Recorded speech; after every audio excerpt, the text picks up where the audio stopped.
அழகு என்கிற விஷயத்தை பார்க்கும் பொழுது வாமனாவதாரம் திருவிக்ரமாவதாரத்துக்கு முன்பு முதலிலே வாமனனாகத்தானே எம்பெருமான் தோன்றினான். இந்த வாமனாவதாரத்திலே எம்பெருமான் மிகச்சிறிய உருவத்தை எடுத்துக்கொண்டு தன்னுடைய அற்புதமான அழகை வெளிப்படுத்தினான் என்று சொல்லப்படுகிறது. அதே போலத்தான் கிருஷ்ணாவதாரத்திலும் சாக்ஷாத் மன்மதகா என்று கண்ணன் பெருமானை கொண்டாடுவார்கள். மன்மதனை உலகமே பார்த்து ரசிக்கும், அழகாக இருக்கிறான் என்று. அந்த மன்மதனே கண்ணன் பெருமானிடத்திலிருந்து தான் அந்த அழகை பெற்றான். அந்த கண்ணனை பார்த்து அந்த மன்மதன் ரசிப்பான் என்று சொன்னால் கண்ணனிடத்திலே எவ்வளவு அழகு இருக்க வேணும். அப்படி வாமனாவதாரத்திலும் கிருஷ்ணாவதாரத்திலும் இந்த அழகும் பொருத்தமாக காணப்படும்.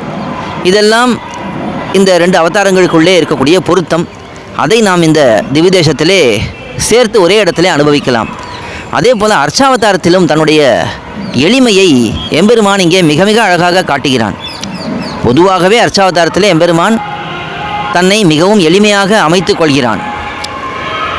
அதாவது எல்லாரும் வந்து அவனை சேவிக்கும்படியும் எல்லாரும் அவனுக்கு தொண்டு பண்ணும்படியும் தன்னை அமைத்து கொள்கிறான். அதற்கு மேலே விசேஷமாக இந்த திவ்யதேசத்தில் எம்பெருமான் தன்னுடைய எளிமையை மிக அதிகமாக காட்டுகிறான். எப்படி என்று சொன்னால், இந்த திவ்யதேசத்துக்கு தேகலீஷ க்ஷேத்திரம் என்று நாம் பார்த்தோம். தேகலீஷன் என்றால் ஒரு இடைகழிக்கு தலைவன், இடைகழியிலே இருந்த தலைவன் என்று சொல்லலாம். எம்பெருமானை சாஸ்திரமெல்லாம் விஸ்வேஸ்வரன், விஸ்வபதி என்றெல்லாம் கொண்டாடுகிறது.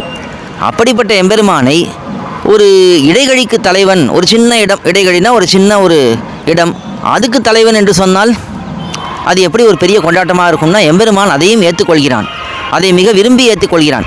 இப்போது ஒரு பெரிய நம்மிடத்திலே வந்து யாரோ ஒருத்தர் சொல்லுகிறார், நீர் இந்த 4 இடத்துக்கு நீர் தான் சொந்தக்காரர், உண்மை அப்படித்தான் அழைக்கப் போகிறேன், 4 அடிக்கு சொந்தக்காரரே அப்படி அழைக்கப் போகிறேன்னு சொன்னால் நம்ம என்ன சொல்லுவோம்? இல்லை எனக்கு இதெல்லாம் விட நிறைய இருக்குது இடம், அதையெல்லாம் வச்சு சொல்லுவோம், ஏன் சின்னதாக சொல்லுகிறீர்னு சொல்லுவோம். ஆனால் எம்பெருமான் அப்படி சொல்லவில்லை, தன்னுடைய எளிமையை காட்டுகிறான்.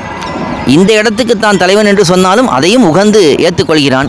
அப்படி எம்பெருமானுடைய சௌலபியமானது, எளிமையானது இந்த திவ்யதேசத்திலே மிக அழகாக அனுபவிக்கப்படுகிறது.